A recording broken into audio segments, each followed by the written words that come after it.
So I'm doing the Vietnamese population pyramid because I'm Vietnamese. So first I'm gonna be looking at the where Vietnam is on the map. So here's Arizona right here, and Vietnam right across the ocean right here. So then I'm gonna be going. So I looked at the map, look at the population pyramid. So here's the Vietnamese population pyramid. I set it to 2021. It doesn't look like well, it has an amount of people who are younger than 15. Most of them around the ages of 20 to 30, 20 to 40, and then it gets lower from there. So it does have a pretty peak around 2050 where it goes to about 109 million according to this chart, and then it's eventually going to decline in 2100, but to about 97 million. So it's peaking, decreasing. Right now, its population is increasing pretty decently, though. So next for this is going to be carbon emissions. So Vietnam against United States. Obviously, United States is going to be much higher. For personal carbon emissions, Vietnamese people do about or Americans do the United States does about 4 times what the average Vietnamese person would be doing. Obviously, cumulative emissions much higher for United States compared to Vietnam. So for population rank, let's see. It's here. It's 15, so pretty decently high for a pretty small country. So looking at the immigration map, that's not the immigration map, is it? No, it's not. Yeah, here we go. Okay, so it looks like most of these countries, there is a little bit of immigration coming towards them. So these are people immigrating to Vietnam. Pretty, there's a amount of people from the United States, Laos, all these other people, China, Libya. And then I wrote down here, wherever it went, the places that Vietnamese people are usually immigrating to. So United States, China, Cambodia, Laos, and Thailand.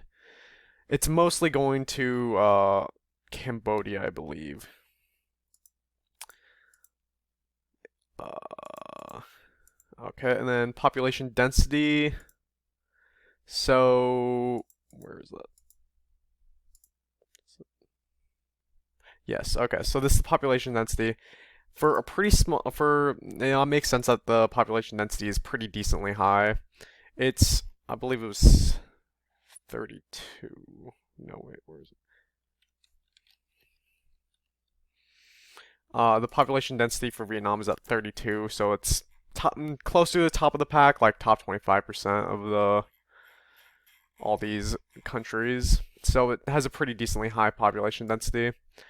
So population projections, which should be next. Yeah, population projections.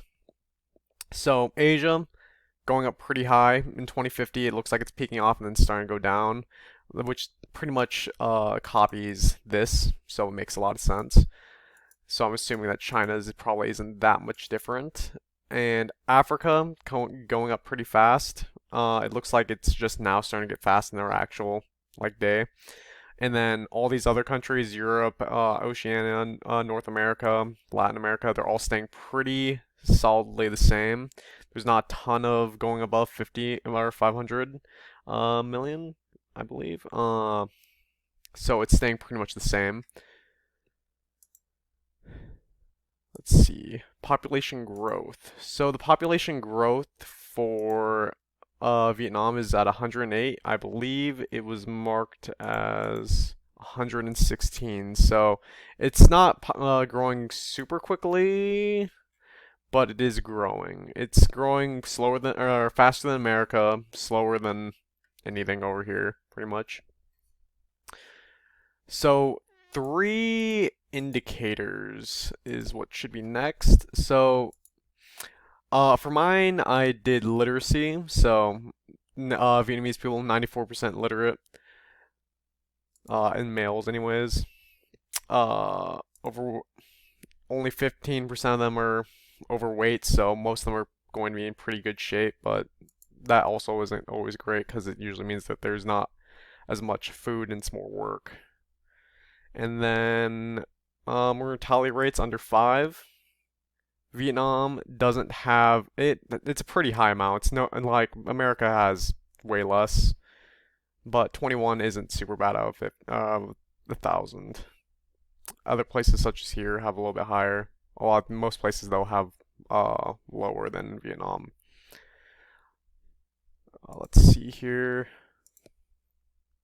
So some of my findings, from what my findings are, is that Vietnam has a pretty similar growth shape as to what the population density kind of predicts for all of Asia.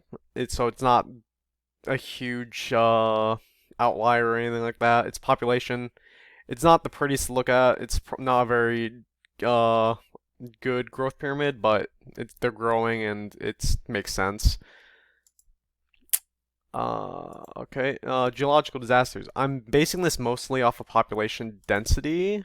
Because of how dense it is, I don't think that Vietnam would take a natural disaster that well, just because it is decently dense for a small country that has a decent amount of people. So I don't think that they take a geological disaster very well.